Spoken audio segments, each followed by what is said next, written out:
Muy buenos días, muchas gracias por acompañarnos una vez más a este espacio dedicado para ustedes. Hoy nos acompañan nuestros speakers especialistas del tema para hablarnos acerca de temas relacionados con el SAT y nómina. Mi nombre es Manuel Ramírez, parte del equipo de marketing digital, y les doy la bienvenida a este webinar donde hablaremos de temas de productos y soluciones Intelisys que estamos seguros van a ayudar a fortalecer cada área de sus negocios. Somos Intelisys Software, una compañía 100% mexicana, y contamos con un ERP de última generación y un completo portafolio de productos satélite listo para ayudar a impulsar a tu negocio a ser líder de la industria.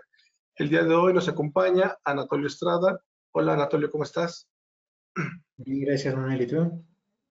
Muy bien, muchas gracias. Anatolio cuenta con una maestría en Administración de Negocios, con diplomados en Finanzas y Gestión de Talento Humano, experiencia en 15 años de elaboración de nóminas y todos estos temas relacionados. También contamos con nuestra asesora Yadira Albor. Hola Yadira, ¿cómo estás? Hola, ¿qué tal? Un gusto saludarles a todos, como siempre. Yadira es licenciada en Contaduría con más de 19 años de experiencia en el manejo de paquetería ASPE. Yadira es experta en temas de nómina digital, contabilidad electrónica y CFDI 3.0, 3.3 y 4.0. Su amplia experiencia la ha llevado a ser socio fundador de la firma Sidne, miembro de la Comisión de Comercio Exterior de la AMCP de la Ciudad de México, asociada y directora de automatización para la firma TaxDay, así como asesor fiscal de Intelisys Software. Yadira tiene mención como una de las fiscalistas más importantes de México por la revista Defensa Fiscal 2023 y 2024. Muchas gracias, Yadira. Gracias a ustedes. Siempre un gusto saludarles. Y bueno, pues les cuento acerca de Intelisys. Es una empresa mexicana perteneciente al grupo financiero Inbursa Carso, dedicada al desarrollo de software ERP y aplicaciones empresariales para negocios de todo tamaño. Contamos con 38 años de experiencia, estamos en más de 8 países en Latinoamérica, tenemos más de 40% de clientes en la nube y tenemos más de 280,000 usuarios activos. También les cuento que tenemos un corporativo en la Ciudad de México y contamos con 4 sucursales que están en Monterrey, en Guadalajara, Tijuana y Morelia, así como también presencia en Centroamérica. Tenemos una sucursal en Panamá y clientes en Colombia, Ecuador, Venezuela y Perú, perdón. También tenemos alianzas en Intelisys. Contamos con un equipo robusto de profesionistas en procesos de negocios y expertos en TI certificados bajo metodologías ágiles. Y bueno, pues a continuación les cedo la palabra a Yadira, nada más para comentarles si tienen alguna pregunta o duda, levanten su mano y con gusto les abrimos el micrófono. Adelante, Yadira. Muchas gracias, Manuel. Pues muy buen día a todos. Siempre es un placer saludarles en este nuevo acercamiento tecnológico. Todavía apenas estaba platicando hace una semana que antes estos encuentros los hacíamos presenciales. Esperemos en algún momento retomarlos, pero me queda claro que hoy en día este tipo de acercamientos nos permite atender varios temas a la vez. Y pues aun y cuando pudiéramos percibir que el temario es amplio, la verdad es que creo que todos estamos en el tema de, o nuestras inquietudes principales están acerca de qué nos va a deparar el destino en el 2025. Y como todos sabemos, por primera vez en muchos sexenios, la autoridad no publicó en tiempo lo que era el paquete económico, sino hasta que marca la ley, que es el 15 de noviembre. El 15 de noviembre, cuando da a conocer el paquete económico, donde viene la ley de ingresos, vienen los egresos que planea cubrir el gobierno en el siguiente año, pues lo que todos nos pudimos percatar es que las expectativas que tiene el gobierno acerca del ingreso que estima percibir, pues son muy altas, ¿no? Pero adicional hace mención que no va a incorporar nuevos impuestos ni incrementos a las tasas vigentes. Y creo que la pregunta que tuvimos todos como empresarios o como colaboradores de empresas es: ¿de dónde pretendes gastar tanto dinero si no va a haber o no va a existir una reforma fiscal, ¿no? Inclusive él publica cuáles van a ser los incrementos que él pretende a nivel recaudación de impuestos en cuanto a ISR, IVA, IPS, derecho, cuotas de Seguridad Social y Comercio Exterior, ¿qué es lo que pretende recaudar de más? Y la verdad es que pues los números no parecen nada alentadores para todas las becas, todas las ayudas para los adultos mayores que pretende cubrir el gobierno. Sí, aquí muestro esta estadística, viene en el paquete económico. La verdad es que son pocos los montos, pero ¿de dónde va a salir ese monto? Al menos que se aperturaran en el número de empresas o nuevos contribuyentes empezaran a pagar impuestos. ¿Están de acuerdo conmigo? Y pues la visión que tiene en este caso el gobierno, independientemente de que lo que pudiéramos rescatar en la publicación de la ley de ingresos, es que publicó ciertos estímulos que se van a mantener y uno nuevo que a mí me dice, oye, ¿cómo quieres recaudar más si vas a aplicar un estímulo para condonar multas y recargos de contribuciones no pagadas, ¿no? En este caso, dentro de los estímulos relevantes que propone la autoridad para el 2025, está la de regularizar o regularización fiscal dirigido a personas micro, pequeñas y medianas empresas que no hayan pagado sus impuestos, y este estímulo va dirigido o está enfocado, como lo mencioné anteriormente, en condonar las multas, los recargos que estén generando, contribuciones que no se hayan pagado. Y yo lo que veo es, me parece inteligente porque contribuyentes que han dejado de pagar años anteriores, hoy quererse regularizar por el simple hecho de pagar recargos y actualizaciones, ese impuesto se puede duplicar o inclusive triplicar. Entiendo que va a publicar las reglas para yo poder acceder a este estímulo, así es que tendremos que estar atentos por si el primo de un amigo le llega a pasar que tiene adeudos de impuestos de años anteriores, pues obviamente pueda subsanarlos a través de este estímulo. Se mantiene el estímulo de la adquisición e importación de diésel, biodiesel y sus mezclas, que está pensado para maquinaria en general, está para ayudar a la industria que hace uso de estos combustibles, ¿no? También se va a mantener el estímulo que va al transporte terrestre, público, privado y de carga para, obviamente, el estímulo va dirigido a que no pague el peaje, ¿no? Entonces, pues todos esos van a seguir transitando en la red de carreteras sin pagar nada adicional. Y entonces ahora sí, si me permiten, quisiera compartir la visión que tenemos algunos colegas cuando todo el mundo ya estaba preparado para no dormir el fin de semana del 15 de noviembre, esperando que íbamos a estudiar muchas cosas.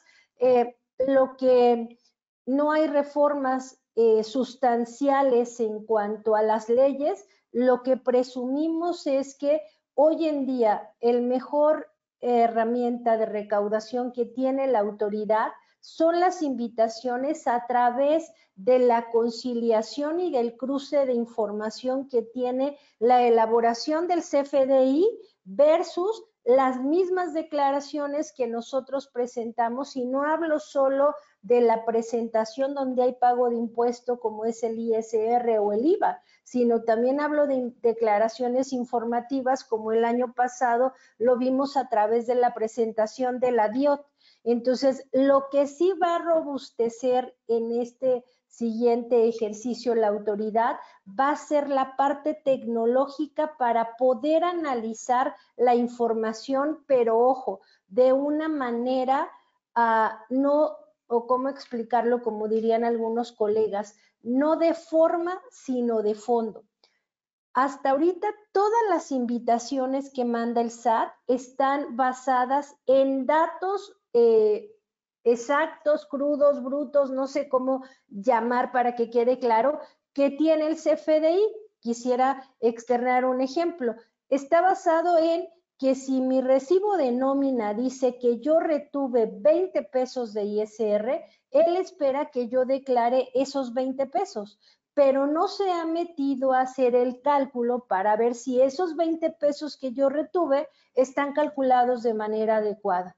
O en el caso de las facturas, recordemos que tenemos un valor que se llama objeto del impuesto. Actualmente el objeto del impuesto, la lectura que hace la autoridad es, si es objeto, espero las líneas del impuesto. No es objeto, no va a venir inmersas las líneas del impuesto, pero hasta este momento no ha validado que las claves de producto que yo estoy facturando en realidad correspondan a actividades que llevan impuesto o no llevan impuesto. Y lo que en los análisis que se ha hecho acerca de la información del CFDI, les podría decir que la información que nosotros plasmamos en estos documentos tiene lecturas que pueden ser inimaginables para muchos de nosotros. Entonces, lo que planea la autoridad, y que yo se los comparto porque es lo que visualizamos muchos colegas y lo que se logra escuchar de los comentarios que tenemos es que se va a centrar en fortalecer toda su parte tecnológica para que el análisis de información de los contribuyentes sea mucho más robusto y entonces pueda detectar inconsistencias que lleven a los contribuyentes al pago del impuesto. Eso es lo que va a hacer.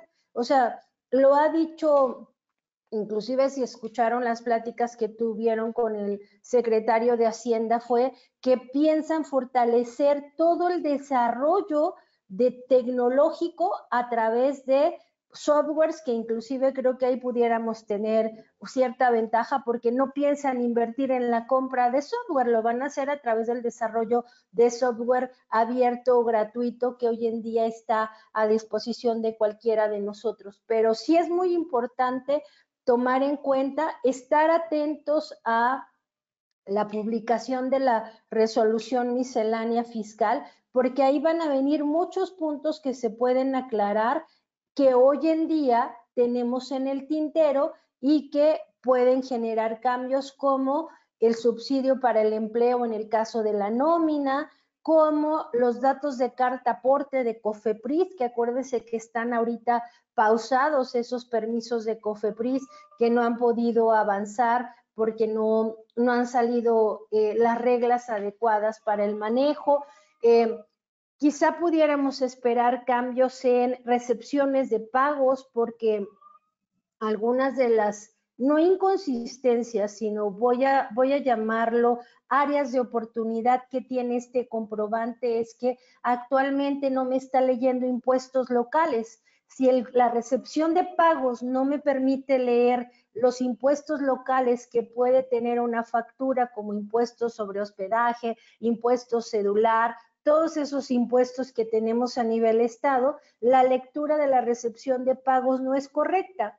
Y hoy en día en el nuevo portal del IVA, pues sabemos que sí está leyendo las recepciones de pago para poder determinar el pago definitivo de IVA. Entonces, importante conclusión acerca de el paquete económico. No voy a esperar grandes cambios, sí sé que el gobierno necesita mucho dinero, pero en realidad lo va a hacer a través de estas invitaciones, validando y verificando la correcta emisión de los comprobantes. Y derivado de eso es que pensamos que algo que para ustedes puede ser en este momento importante en sus procesos, que repasen y que estén seguros de lo que van a hacer, es el cierre de nómina. Próximamente estamos escasamente menos de un mes para cerrar nuestras nóminas y sabemos que el mayor, o sea, si pudiéramos ver la estadística de cuál es la invitación que deja la mayor recaudación, definitivamente son los impuestos retenidos, que derivan obviamente principalmente de las nóminas, aunque también los vemos en los recibos de arrendamiento, en los recibos de honorario cuando somos empresas. Y aquí me gustaría compartirles, para que ustedes estén muy atentos, que las validaciones o los cruces de información que hoy en día hace el SAT para mandar las invitaciones, cuando hablo de este tipo de comprobantes de ingresos de una actividad profesional y empresarial, están basados en el régimen fiscal del emisor del comprobante. Voy a tratar de ser clara.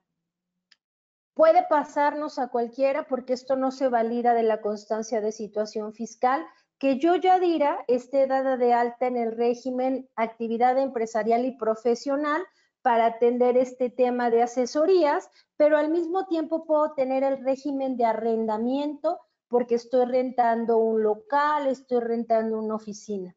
Al momento de elaborar el comprobante, dado que el régimen fiscal del emisor no se valida de la constancia de situación fiscal, yo pudiera elegir con el régimen de actividad empresarial estar facturando el concepto de arrendamiento, lo cual no sería correcto, porque si yo voy a facturar las rentas, tendría que elegir el régimen de arrendamiento, tal cual.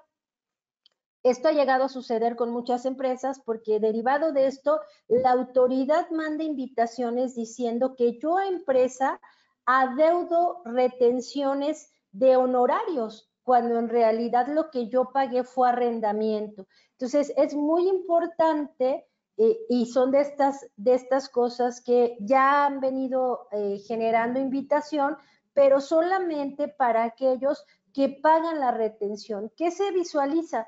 Que el siguiente paso sea en realidad analizar que el régimen fiscal que yo estoy colocando en mis facturas corresponda a las claves con las que yo estoy facturando, porque entonces puede ser que mi cliente, al recibir la factura de yo como actividad empresarial con el concepto de arrendamiento, esté pagando arrendamiento cuando la validación que está haciendo el SAT está basada en el régimen fiscal del emisor del comprobante.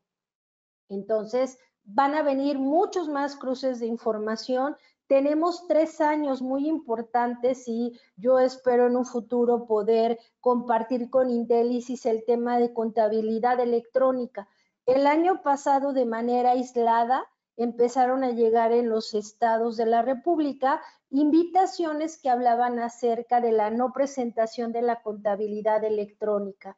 Lo que es un hecho es que van 3 resoluciones misceláneas que en la parte que habla, o en las reglas de resolución miscelánea que hablan del RFC y su cumplimiento, hacen mención que la opinión de cumplimiento no solamente va a leer el cumplimiento, que sería si presentaste la declaración, si pagaste los impuestos, sino tendría que validar otras cuestiones como el cumplimiento de la contabilidad electrónica. Entonces va a ser un tema importante y relevante porque él pudiera hacer cruces de información de los saldos de las cuentas contra los acumulados de los FDIs. Entonces ahí es donde tendremos que estar muy atentos y pues básicamente eso sería hablar de lo que podemos esperar en el 2025, pero insisto, un proceso importante que tenemos que tomar en cuenta para el cierre del año es el ajuste anual versus el cálculo anual de nuestras nóminas, ¿no? Que es un tema que es muy recurrente. Recuerden que viene pago de aguinaldo, vienen muchas cuestiones que tendremos que estar revisando. Y aquí las recomendaciones que podemos hacer para que este proceso concluya de manera adecuada sería iniciar con una conciliación de los FDIs de nómina que tiene como tal el SAT versus nuestro sistema de nómina Intelisys para corroborar que en realidad lo que tiene el SAT es lo que tenemos nosotros en nuestro sistema. Hoy en día pasa con menor frecuencia, pero les recuerdo que a partir de el cambio tecnológico que tuvo el SAT para la cancelación de CFDIs, sí se puede dar el caso que yo haya cancelado en mi sistema el comprobante y en el SAT siga vivo este comprobante. Entiendo y estoy consciente que en el caso de Intelisys la cancelación de los comprobantes es mucho más compleja por el tema del avance de movimientos que tiene un recibo, que seguramente va a impactar contabilidad, tesorería y muchas otras áreas, el simple timbrado de la nómina. Pero es importante hacer esta conciliación para, en el caso de determinar alguna diferencia, ustedes puedan acercarse a su asesor de Intelisys y les pueda dar la mejor solución para atender estas diferencias. La segunda recomendación sería que ustedes, una vez que concilien lo que tiene el SAT con su sistema de nómina, a nivel verificación, verifiquen que es lo mismo que tienen en su visor de nóminas.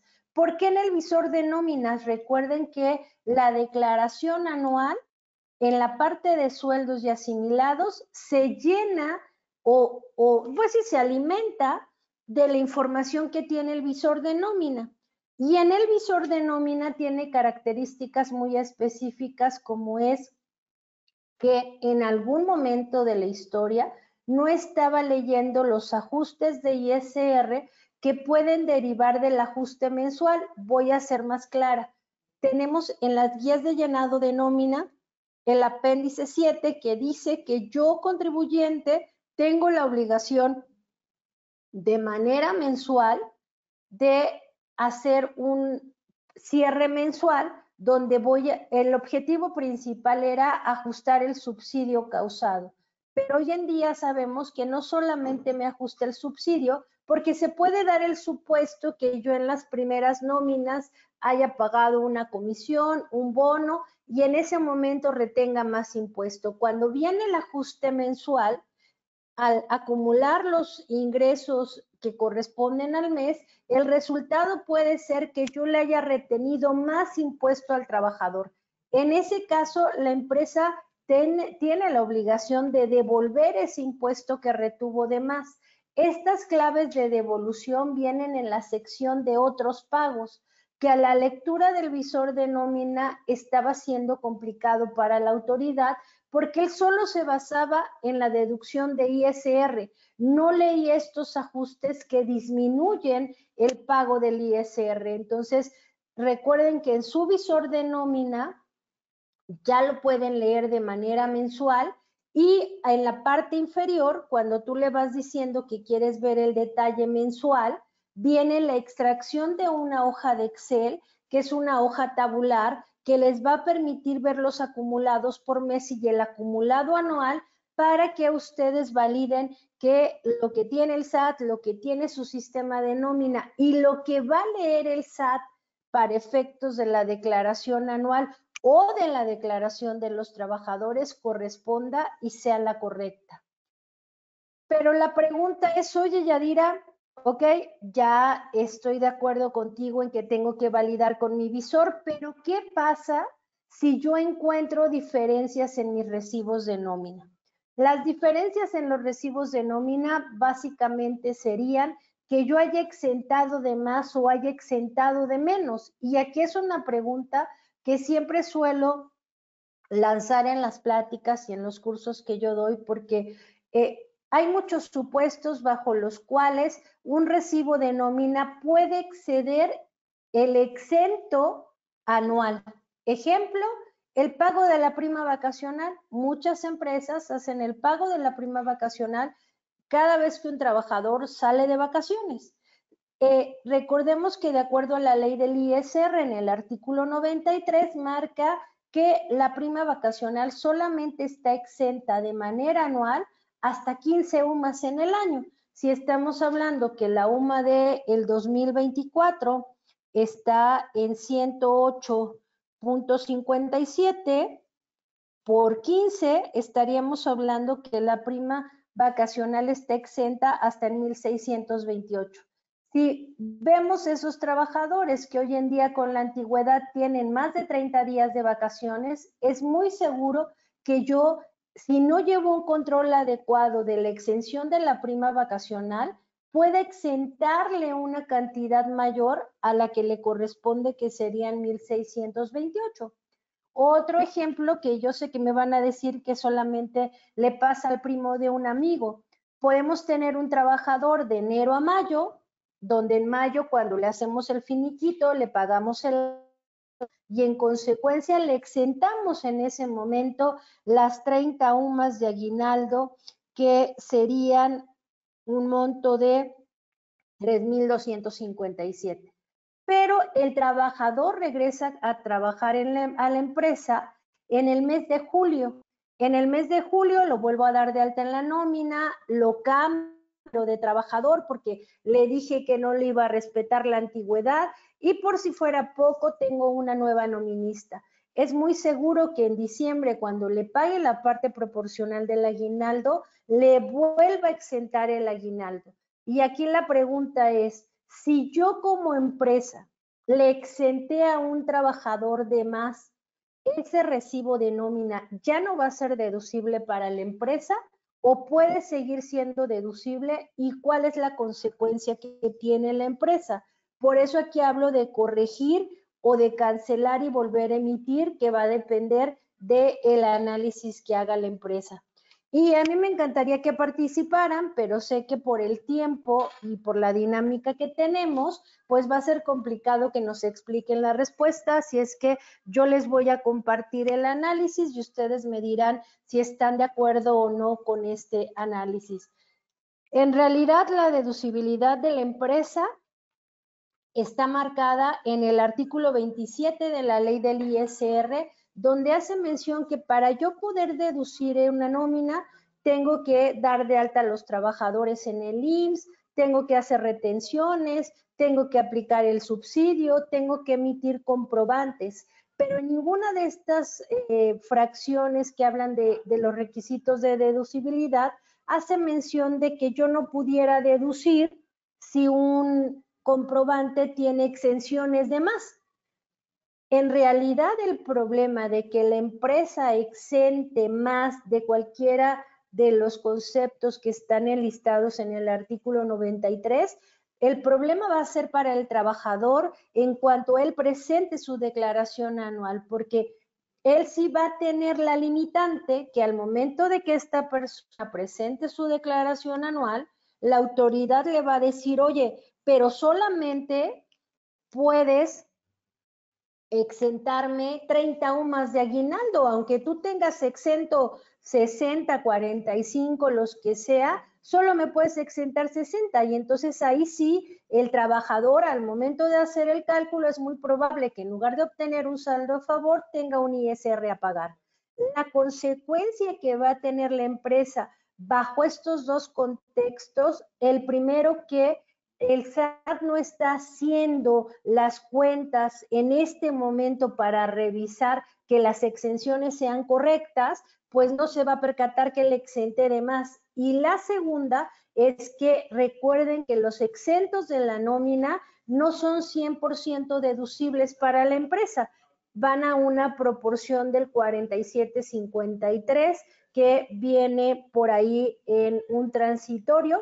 Entonces, va a ser que si yo exento de más a mis trabajadores, pues obviamente voy a deducir un monto menor porque los exentos no son totalmente deducibles. Pero aún así, por supuesto, después de compartirles este análisis, pues la empresa puede tomar la decisión y decir, no, Yadira, si yo me doy cuenta, lo quiero corregir. Para corregirlo, la autoridad, a través de las guías de llenado, en preguntas frecuentes, tiene dos preguntas que dice cómo tendría que corregir los recibos que estén timbrados de manera incorrecta. La primera dice que yo tendría que elaborar un nuevo recibo corregido con las bases y secuencia con las retenciones de IVA, de ISR correcto, rectifico. Y en consecuencia, si corrijo las bases fiscales, están de acuerdo que lo que se va a mover va a ser la retención de ISR que se tendría que corregir. Posterior a ello, voy a cancelar el comprobante que emití de manera incorrecta con el motivo 01, indicando cuál es el recibo que lo sustituye. Esto de acuerdo a la guía de llenado del anexo 20 que también contempla las cancelaciones. Entonces, esta sería una manera de corregir esos recibos tomando en cuenta que si yo cambio el ISR, en consecuencia, tendría que presentar una complementaria de impuestos por las correcciones de estos recibos que yo esté generando. La segunda opción, dice la autoridad, que a través de las deducciones de ajuste que vienen en el catálogo del complemento de nómina 1.2, yo puedo hacer las correcciones en recibos posteriores de estas bases que están mal. Es decir, yo tendría que,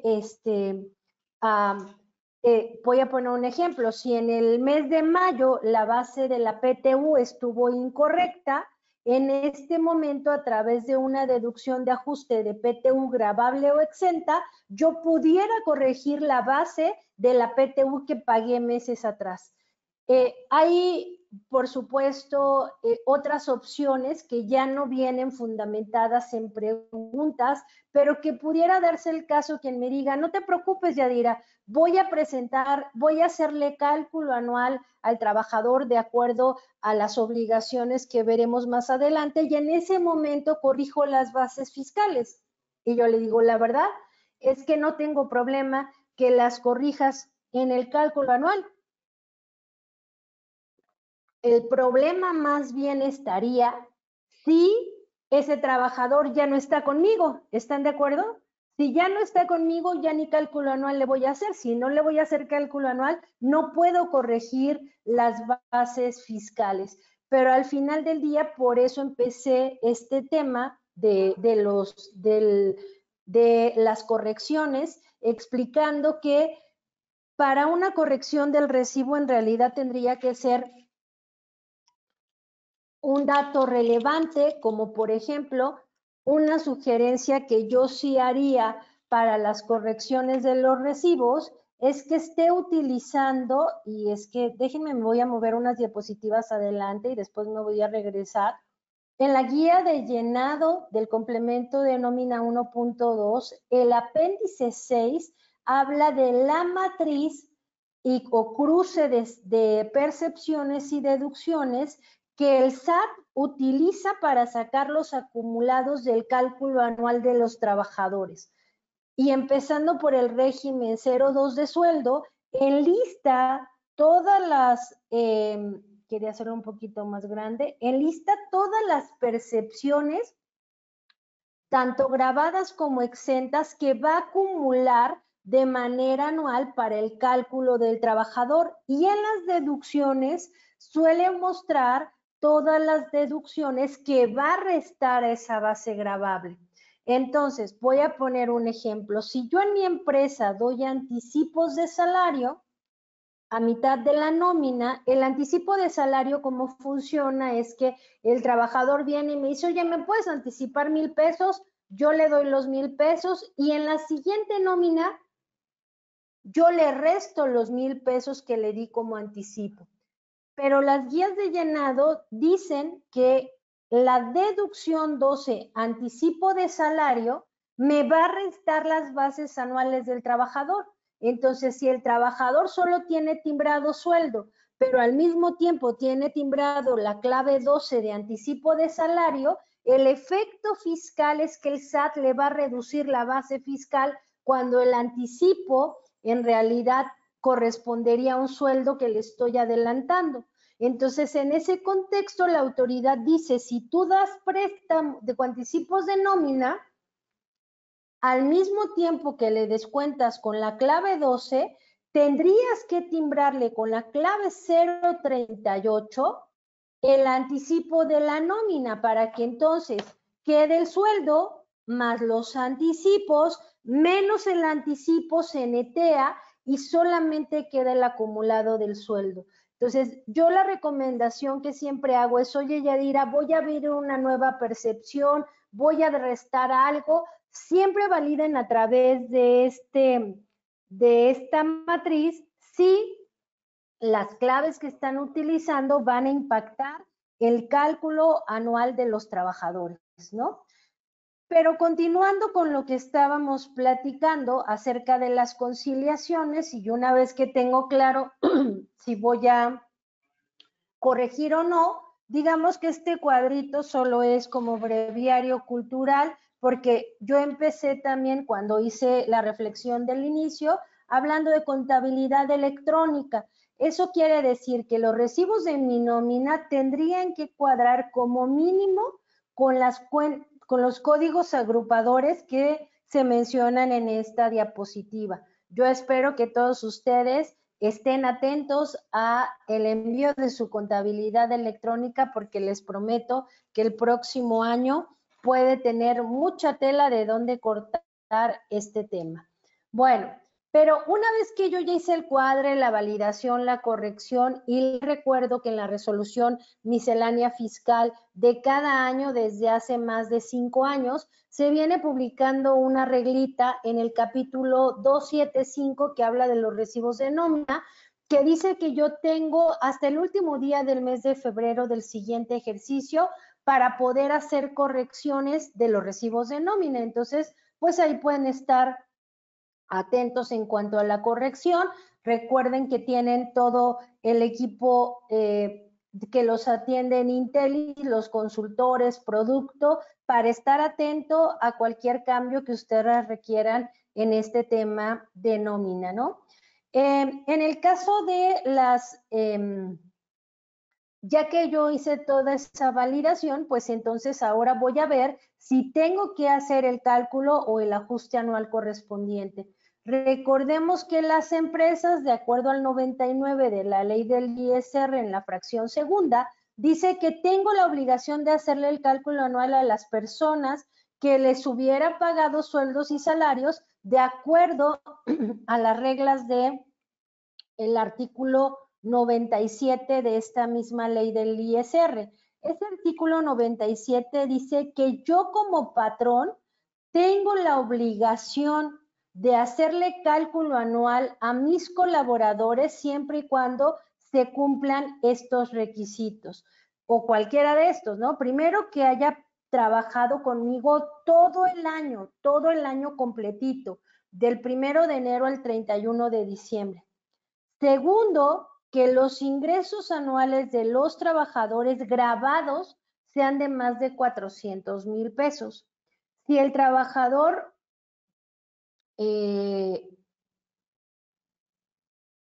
no, perdónenme, es que sí, trabajó conmigo más de un año. Si tuvo ingresos de hasta 400,000, más de 400,000, el trabajador tiene la obligación de presentar su cálculo anual. Hasta 400,000, la empresa tiene que presentar la declaración anual, ¿no?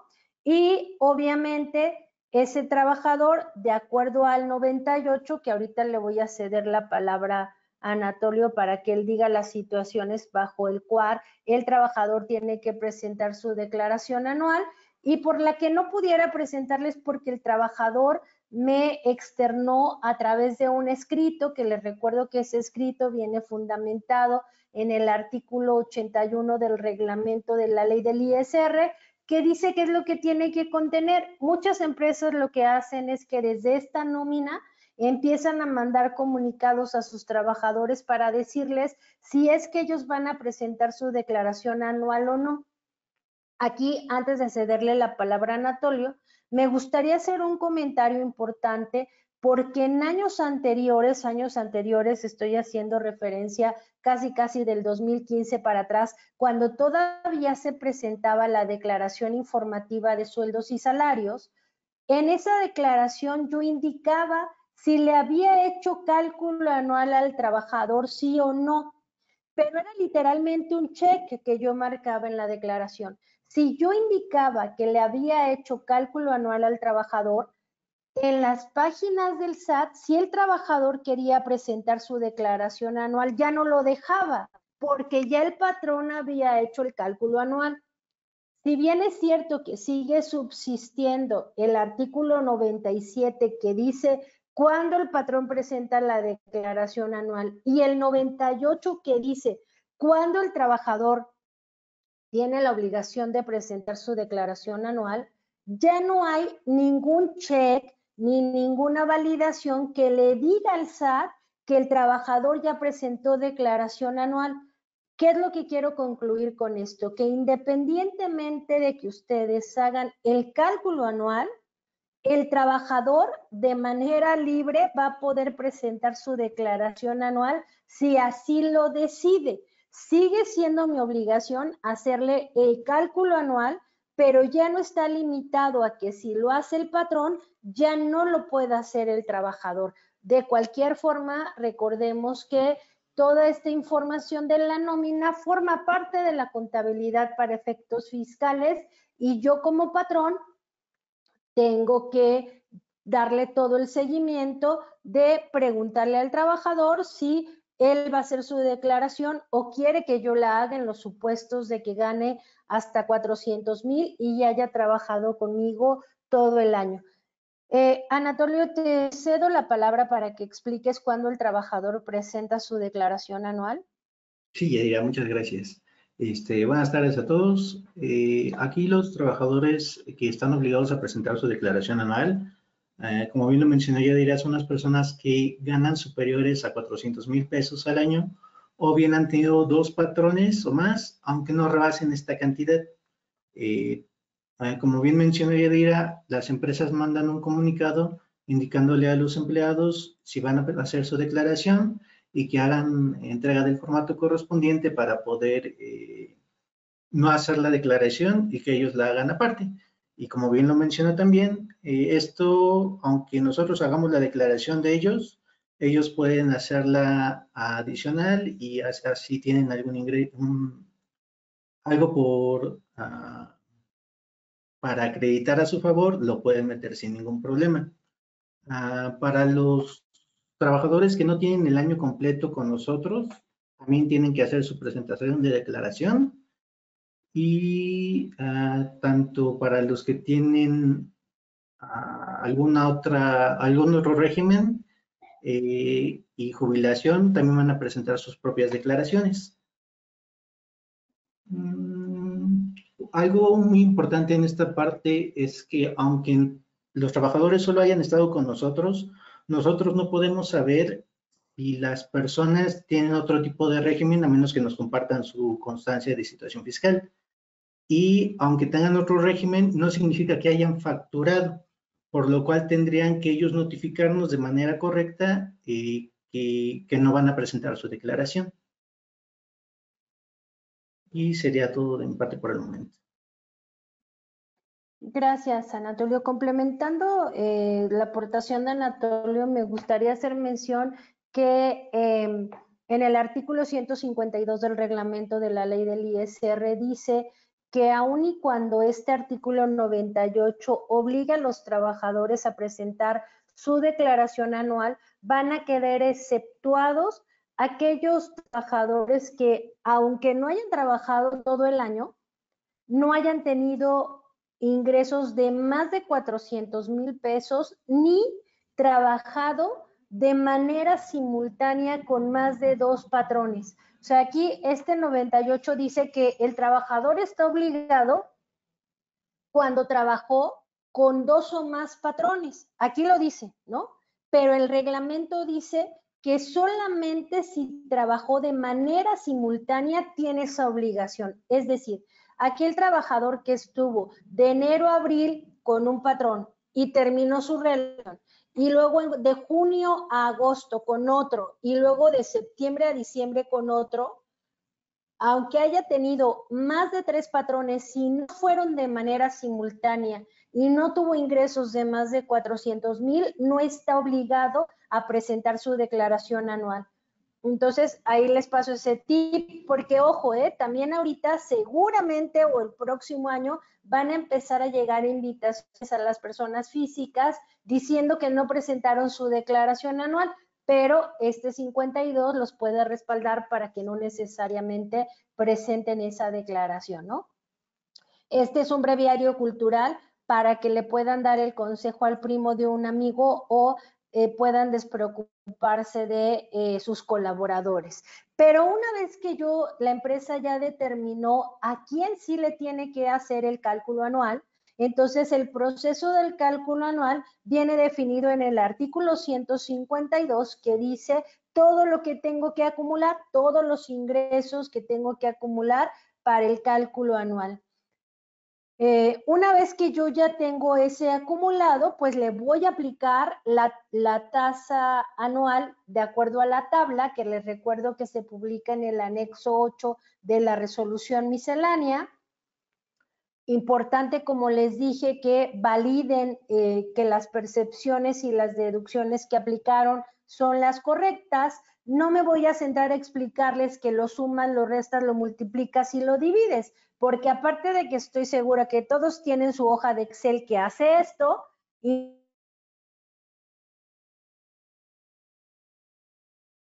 Intellisys también lo hace, ¿no? Entonces ya el software hace todo el cálculo. Lo que sí les quiero compartir es que en el anexo 8 de la guía de llenado del complemento de nómina 1.2 dice que si yo al momento de hacer el cálculo anual determino que el trabajador tiene un ISR a cargo, recuerden que de acuerdo al 152 dice que el patrón va a tener hasta el mes de febrero del siguiente ejercicio para poder reportar las diferencias de ISR que no retuvo.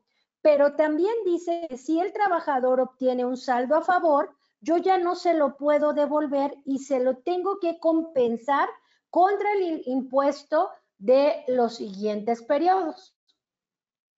Si yo ya tengo clara esa dinámica, este apéndice lo que dice es que en este ejemplo yo determiné que el trabajador tenía un ISR pendiente de pagar de 798 pesos. Y después hago el cálculo de la primera quincena de enero. Cuando yo hago el cálculo de la primera quincena de enero, determino que el ISR a pagar es de 591.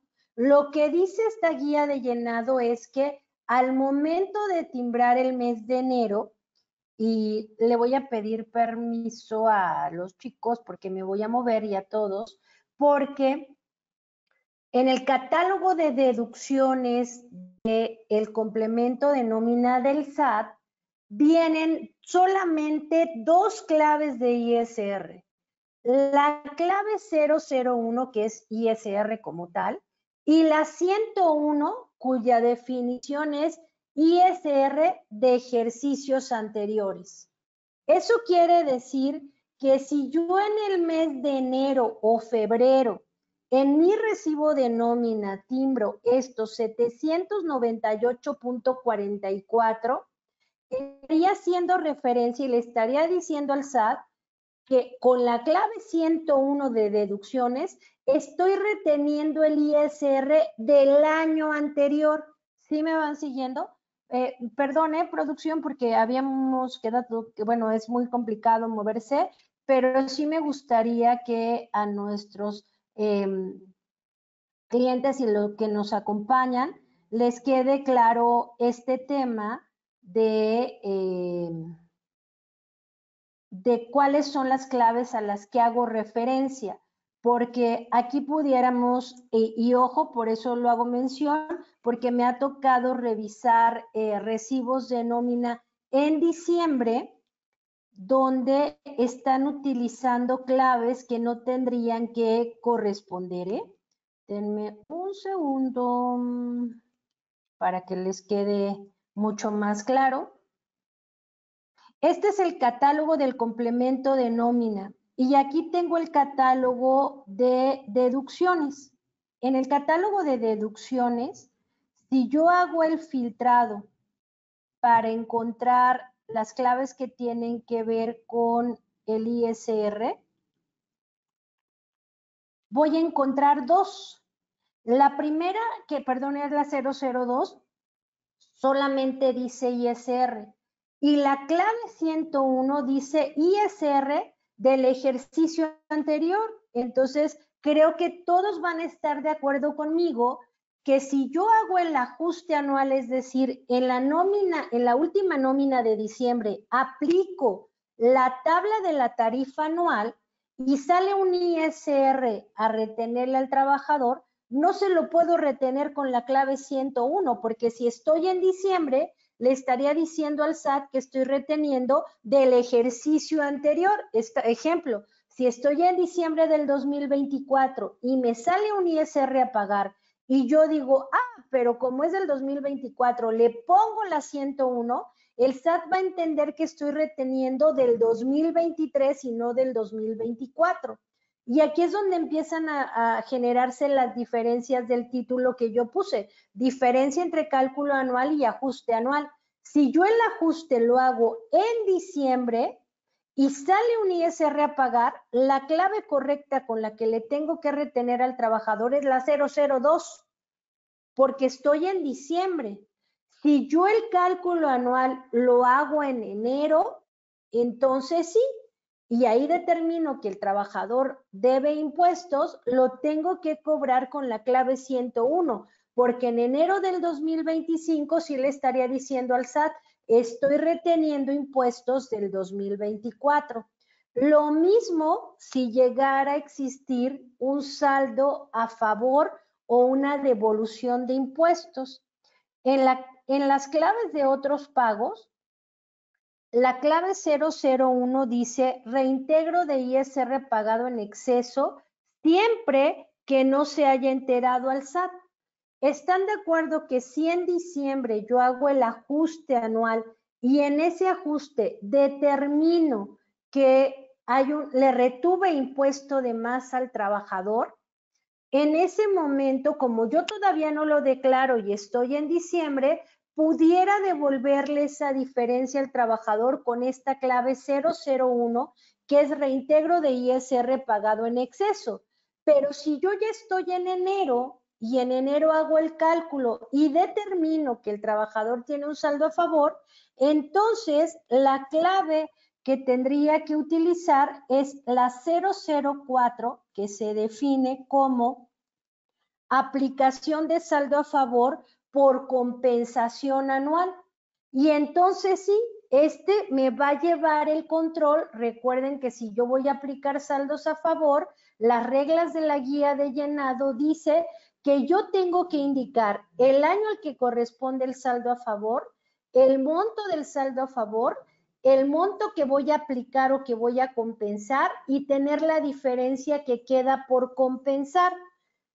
Importante, a partir del mes de enero no puedo devolver ISR, lo puedo devolver en diciembre, pero a partir de enero solo compenso y no es tan fácil como decir, pues en enero le tenía que retener 100, pero como tiene 1000 de saldo a favor, no le retengo nada. No, hay una forma de timbrar que yo les sugiero que se acerquen a su asesor, a su consultor de Intellisis, si están en este supuesto para que el timbrado sea el adecuado.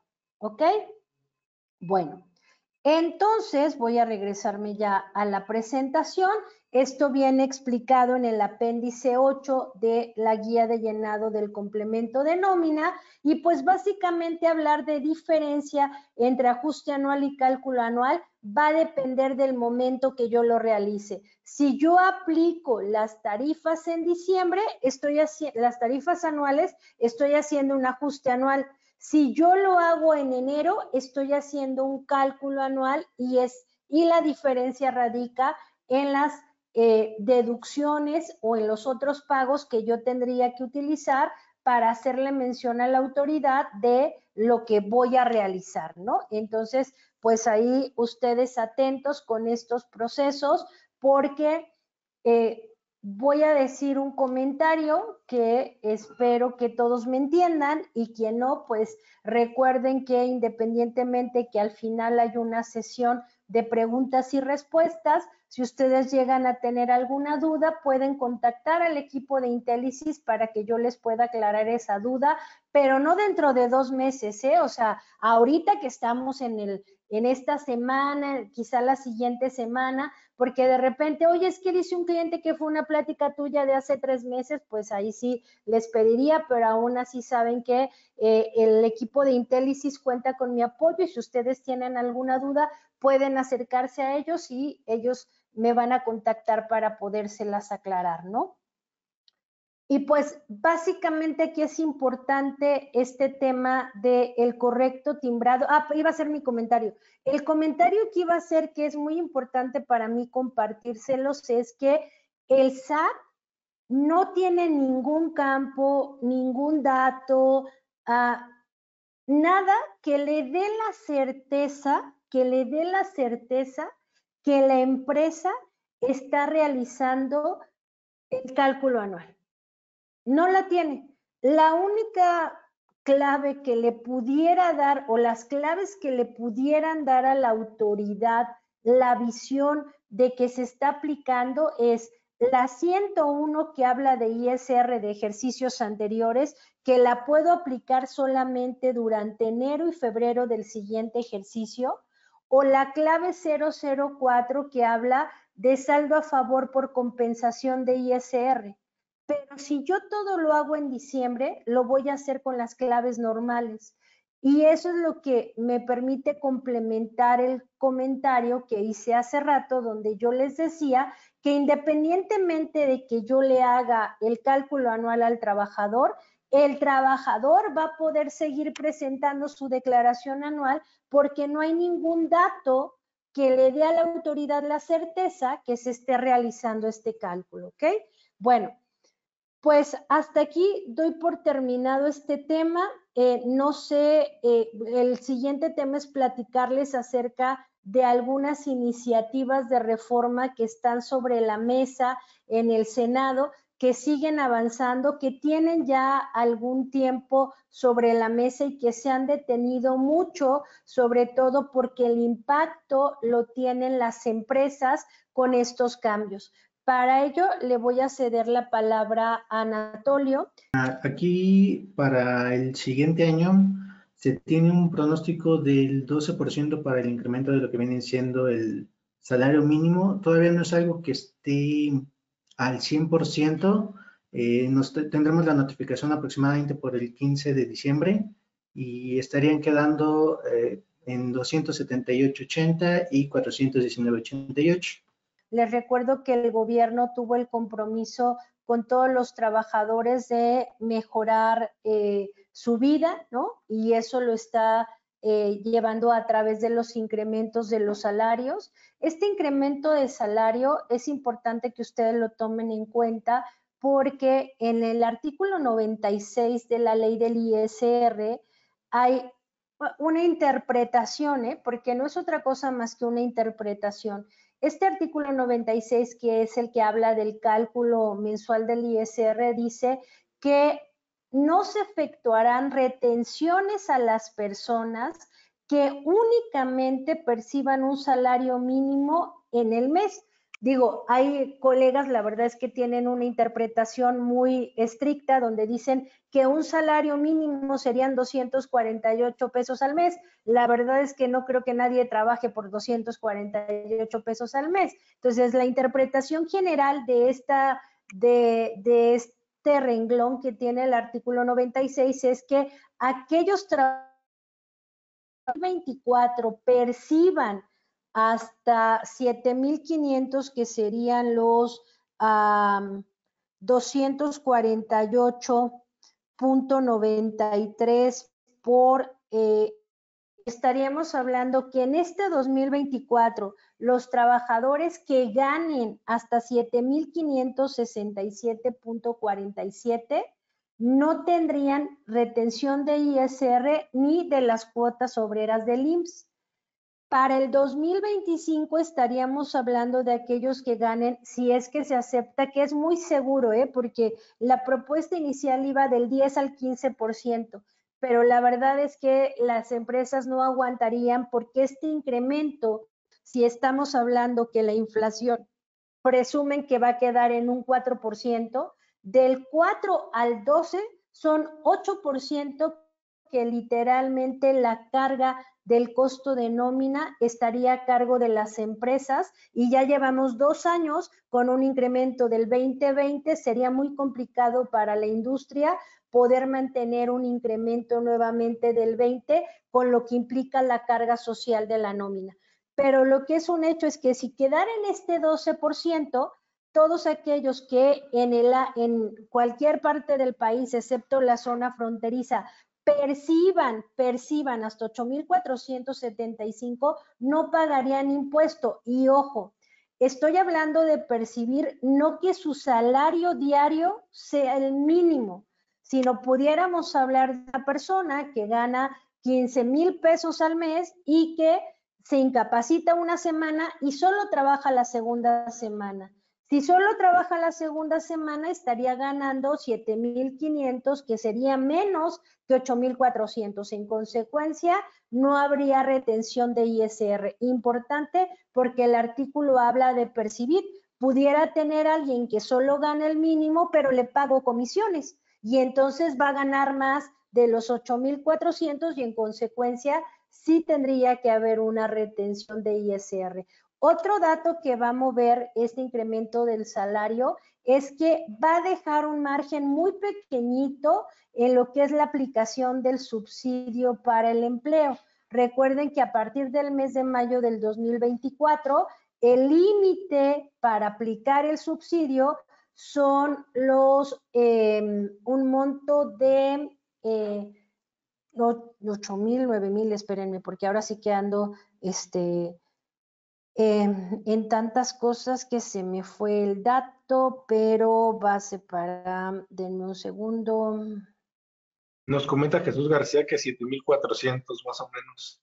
No, son No, 9,000. ese es el salario mínimo, pero para la aplicación del subsidio al empleo, el tope para este 2024 fue de 9,081 como base gravable. O sea, los trabajadores que en el 2024 tengan un ingreso gravable mensual de hasta 9,081 tienen derecho al subsidio. Tienen como de 1,600 entre el mínimo y el subsidio, pero si este valor de el monto máximo para la aplicación del subsidio no cambia con el nuevo salario, estaríamos hablando de un margen de solo 600 pesos para que ya no les toque subsidio entre el mínimo y la aplicación del subsidio, es decir, el margen cambiaría.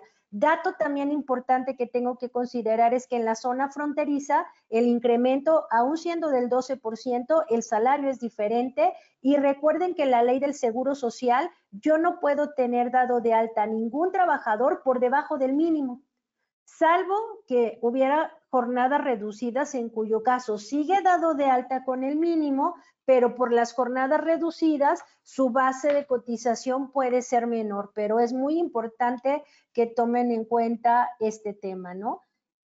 Otros datos que tienen que tomar en cuenta para el 2025 es que va a cambiar la UMI, que es la unidad mixta del Infonavit, que es con la que van a hacer los descuentos de las amortizaciones de los créditos de vivienda cuando son por veces salario mínimo.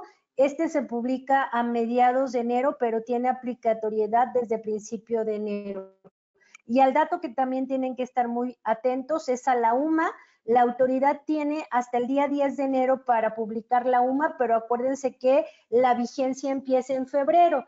¿En qué me va a afectar la UMA? La UMA me afecta las exenciones del artículo 93 de la ley del ISR, me va a afectar lo que no forma parte del salario base de cotización para efectos del IMSS, me va a modificar el subsidio para el empleo, porque recuerden que el subsidio es un porcentaje de la UMA, y me va a afectar el pago de las cuotas de enfermedad y maternidad por el excedente que tengo que pagar al seguro. Entonces, la UMA es un valor muy importante que tengo que estar atento para actualizarlo en el momento adecuado. La utilización de los datos es salario mínimo, con eso pago prima de antigüedad y es lo mínimo con lo que puedo dar de alta en el seguro, o el tope, porque acuérdense que el salario base de cotización está topado a 25 UMAs. Si cambia la UMA, va a cambiar el tope.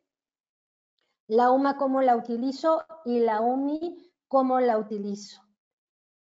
Y otros cambios que, y este otro cambio que ya tiene en realidad la ley de cesantía y vejez se modificó desde el 2020, pero la aplicación iba a empezar en el 2023. Les recuerdo que en el costo de la nómina nos vamos a ver impactados por esta tablita que va incrementando el porcentaje de aportación patronal para En este caso, hasta un salario mínimo, que si llegara a suceder el 12% hasta los 8,000, los patrones van a seguir reteniendo o aportando el 3.15, pero también me va a impactar la UMA, porque si la UMA cambia, aquí vienen de qué UMA a qué UMA gane el trabajador, cuánto es lo que tengo que retener, tomando en cuenta que seguramente los 2 primeros renglones salen del rango porque el salario mínimo va a ser mayor que 2 sumas o hasta 2.5 es cuando se empezaría a aplicar esta tabla. Esta tabla, la recomendación es que no afecta el cálculo de la nómina o lo que le tengo que pagar, pero ¿dónde va a afectar? Mi cuota patronal. Entonces estén muy atentos para actualizar su SUA o si es que hay una actualización de este software para que ustedes estén atentos. Y los siguientes cambios, pues le voy a ceder la palabra a Anatolio para que les comente acerca de ellos. Gracias, Yadira. Pues tenemos en puerta varias reformas laborales. Entre una de ellas se tiene contemplado lo que es la reducción de la jornada, que se busca que sean 40 horas de trabajo a la semana, que reduzca de 48 a 40. Aquí es un poco difícil esta parte, ya que para las empresas la mayoría están trabajando las 48 horas. Una de las propuestas que se ha hecho es irla reduciendo como de 2 en 2 horas hasta llegar a las 40 horas. Es lo que se busca para que no haya una afectación para las empresas y para que no se tenga que buscar más colaboradores con los que puedan cubrir los tiempos muertos y que haya un costo más grande para las empresas. Tratarlo de hacer de una forma que sea gradual y que pueda ser beneficioso para patrones como empleados. También se tiene la propuesta del aguinaldo digno, que se busca que se tengan 30 días de aguinaldo. Esto lo han estado promoviendo desde inicios de este año, pero no ha avanzado por 2 partes principales. No ha pasado de la Cámara de Diputados y aparte es un costo que si lo hubieran hecho a finales de año o después de mediados de año, será una gran afectación para las empresas porque si bien las empresas lo pagan hasta final de año, van haciendo sus provisiones para poder hacer un pago correspondiente al fin de año de estos 15 días. Entonces hubiera sido un incremento muy fuerte de solo pagar 15 días a 30 en algo que no tenían previsto para realizar este pago.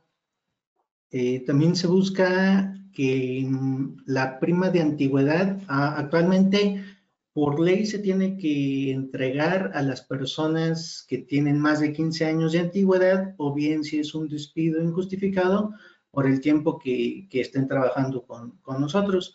Lo que se está buscando es que el periodo sea de 13 años en vez de esperar a que sean los 15 años.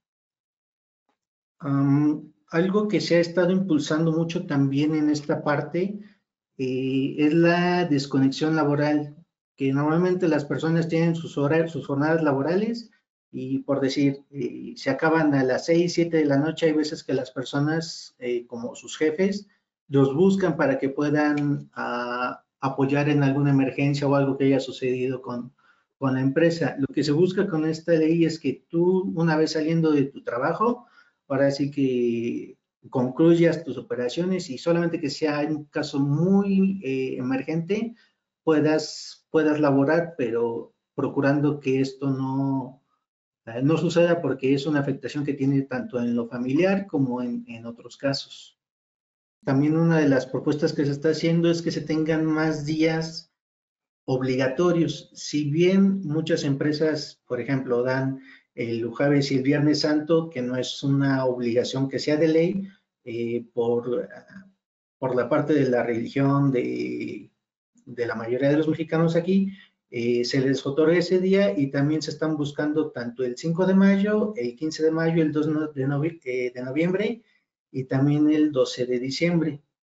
Todo esto con objetivo de que nos unamos más como país. Que según yo sería todo. No sé si tengan alguna algunas preguntas que hacer, que les podamos ayudar.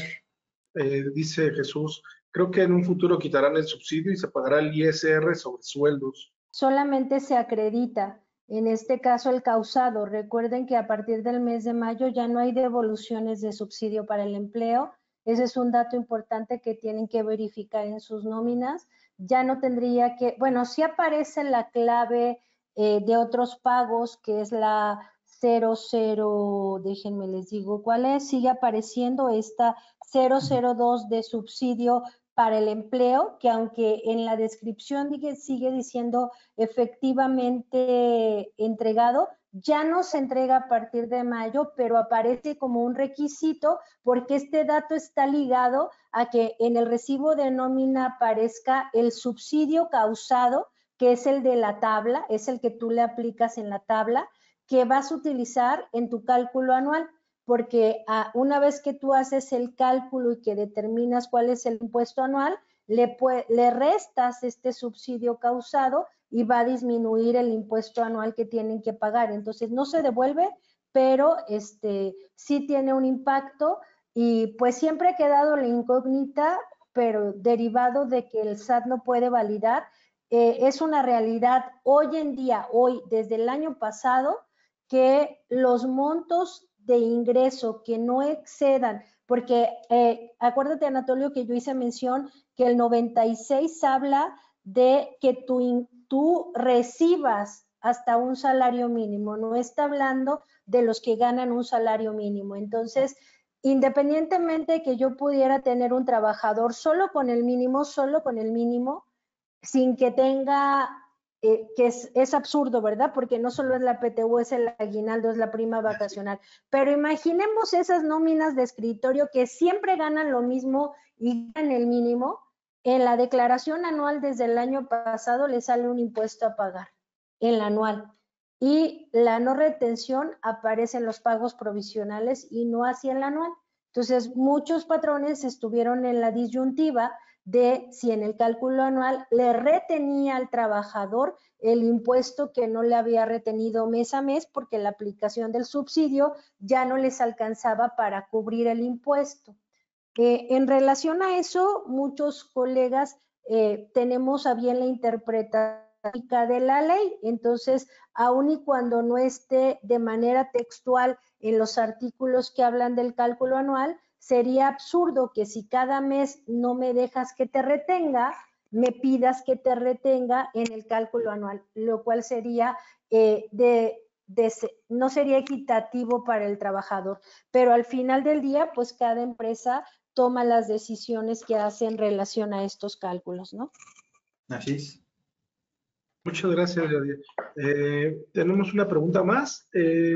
Adelante, Gerardo. Creo que está fallando Laura. Ok. Nos pregunta que si estas reformas están por aprobarse en 2025. Las reformas laborales de las que planteamos, en realidad podría decirte que están desde el 2023 y se presumía que algunas de ellas pudieran entrar en vigor a partir de el 2024. Siguen estando en el tintero porque pues obviamente el impacto que pueden tener estas reformas, si estamos hablando que incrementa el salario mínimo, que ya vimos las afectaciones, incrementa la UMA, incrementa la UMI, incrementa la tasa de cesantía y vejez, lo que es una realidad es que el impacto que tiene la reducción de la jornada de trabajo, más días de descanso, con más días de vacaciones. Acuérdense que escasamente tenemos menos de 2 años que hicieron la reforma en las vacaciones. No, si bien es cierto, pues es que no sé cómo explicarlo, pero pues sabemos que las cámaras de la industria abogan mucho por los empresarios, entonces ellos son en gran parte los que han estado deteniendo estas reformas. Yo no dudo que, como comentó Anatolio, de manera paulatina se vayan liberando, pero no todas, ¿eh? O sea, el que los días de descanso de uso costumbre no los den, en realidad las empresas ya lo hacen, no tendrían por qué aparecer en ley. Y ojo, en el momento que aparezcan en ley implica pagarlos al doble si se elaboran. Acuérdense que la Ley Federal del Trabajo dice que días de descanso obligatorio elaborados se pagan al doble. En el caso de la ley de desconexión, pues la verdad es que no tendría grandes afectaciones, o a lo mejor sí para los que trabajamos desde casa, ¿no? Porque ahí no tienes un horario. Y en cuanto al aumento de las primas de antigüedad, pues tampoco considero que sea algo que tenga un impacto relevante, salvo que sí tenemos todavía trabajadores que tienen una antigüedad grande, ¿no? Y creo que la de mayor impacto sería el aguinaldo, aunque hoy en día también suele suceder, o sea, hay empresas que tienen dados de alta en su seguro base de cotización 15 días y al final quieren pagar más aguinaldo, pero hoy en día, ¿qué es lo que hacen? La exención no va a cambiar, ¿eh? O sea, la exención van a seguir siendo 30 días para el no pago de impuesto. La diferencia va a pagar impuesto. El impacto lo tienes en el salario base de cotización. La sugerencia de mi parte es que la diferencia se pague como un bono que integre en el siguiente bimestre. Si apareciera en ley, fíjense, todo el control administrativo que tendríamos que tener, porque la propuesta dice que pagarías 30 días de aguinaldo en 2 exhibiciones diferentes en el año.